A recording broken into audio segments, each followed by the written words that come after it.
What's going on, Legionnaires, and welcome back to Comic Breakdown. If you guys are new to the channel, do me a favor and hit that sub button, hit that notification bell, and make sure you're not missing any of the awesome content we have coming out. Now with this video, we're going to be continuing on with the Hellfire Gala. This is going to be part 2. It is also going to be X-Force, issue number 20. Now if you haven't been keeping up with the Hellfire Gala so far, go ahead and check out the link in my description as well at the top of this video. It's a playlist that's going to get you completely caught up on everything that's going on with the Hellfire Gala. Because this event, much like Ten of Swords, is taking over the X-Men lines completely for 12 issues. Now this is written by Benjamin Piercy, art is by Joshua Cassara, and with that being said, let's dive into this breakdown. Alright guys, so as we jump into this issue and part 2 of the Hellfire Gala, we pick up with Kid Omega, we pick up with X-Force.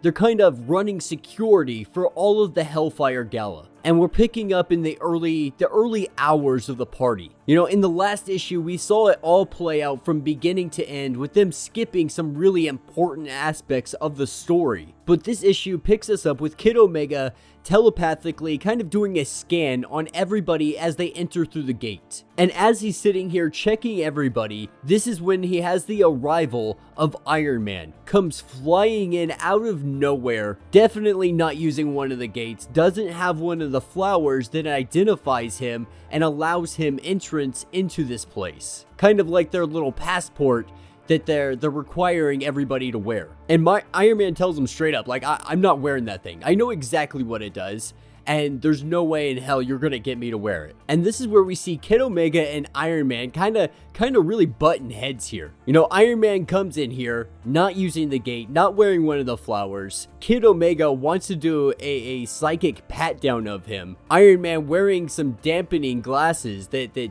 block out Kid Omega's telepathic abilities. And Iron Man straight up tells him, like, there's no way in hell I am letting you into my mind. There is so much intel in here, there's no way I'm letting you tamper with anything inside of it. And Sage gets in communication with him, gets in communication with Kid Omega, and tells him to stop wasting his time. You know, that the whole time he's been sitting here butting heads with Iron Man, they could be doing more important things. And we see Sage, we see Beast in the operations room, running everything from up here. Everything so far seems to be looking good. Right now we have Wolverine checking out what the Shi'ar Empire had gifted the mutant kind in Emma Frost. In the last issue we saw them come up to her and tell them that they had something aboard their ship that she needed to come get. Now she had no clue what this was or what they were even talking about, but come to find out it seems to be that they are a crap ton of logic diamonds. And so they have Christian, Emma Frost's brother, go ahead and deliver it. Deliver it up to the cradles of Krakoa. And Wolverine is going to continue to patrol the shoreline, more or less. That seems to be the most vulnerable spot on the entire island. So they're going to have Wolverine sit here and stand guard. Now this is where we pick up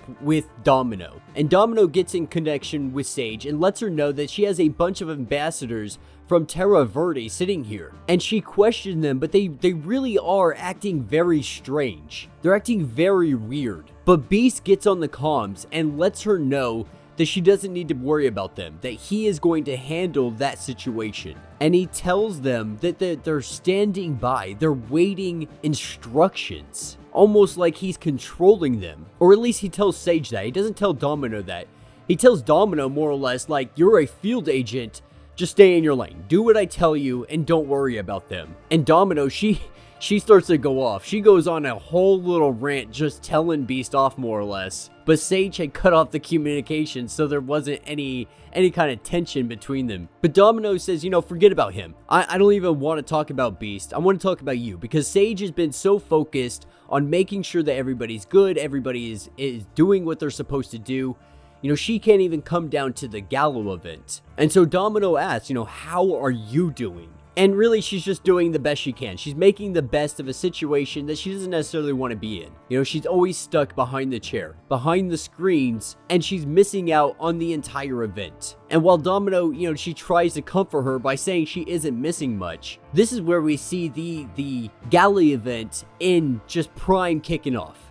Everybody's mingling, everybody is talking, and it seems to be like an extremely successful event up to this point. But this is when we're taken to a little bit later on in the evening, around 8:30 p.m., and Beast has made his way down to the ballroom floor, and he's introducing a bunch of different ambassadors to the ambassadors of Terra Verde. And as he's making all of these connections with different people from around the world, Charles Xavier telepathically asks him what he's up to. And his response to Charles is, you explicitly told me it was better if you didn't know what I was doing. And up to this point, I haven't let you down yet. So I'm asking for the benefit of the doubt in this certain situation. And while this conversation was going on, Emma Frost, she's keeping tabs on this. She's paying attention to everything that's going on here. When Black Cat, Sage, and Jean combined their powers, they wrested control of Telic Floric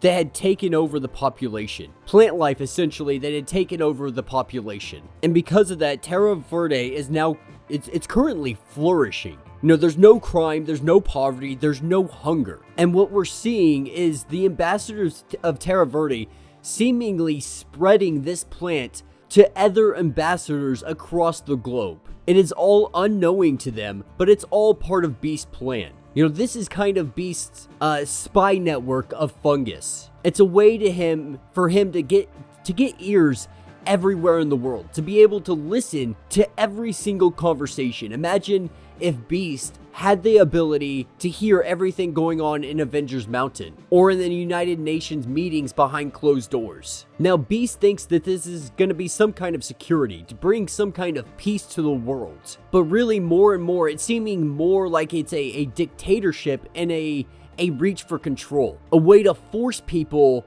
to be good, but essentially taking away their free will. Picking up an hour later, we see Wolverine on the shoreline, and he's sitting here looking out into the water, and he knows that something is coming. He can smell it as it approaches, and slowly something is making an appearance just underneath the water.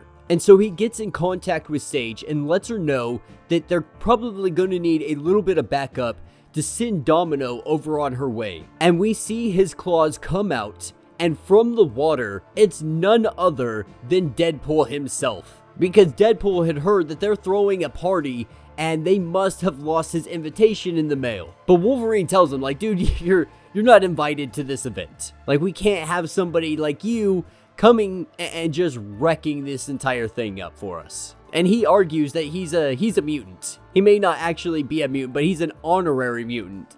And so he believes that he deserves to be at this party and just, drink the night away. And Wolverine tries to tell him it's not that kind of party, but Deadpool just isn't hearing it. And so we see these two literally just beating the crap out of each other. And Wolverine has not been in communication with Sage up to this point. So Sage is telling Domino that she needs to hightail it over to the shoreline as fast as she possibly can get over there. And as Sage is doing all of this, from behind, this is when we see Emma Frost appear. Emma Frost coming up and just asking if everything's okay. And on the shoreline, we have Deadpool and Wolverine fighting one another. Deadpool pulling out his pistol and straight shooting Wolverine in the face. Being able to make his escape, he goes running off. Unknowingly, he is going to be running right into Domino because Domino had jumped off this roof and comes flying down and crushes him underneath her weight. And Domino tells him, if anybody knows this, you should know this. You don't F with X-Force. And she roasts him. She barbecues him.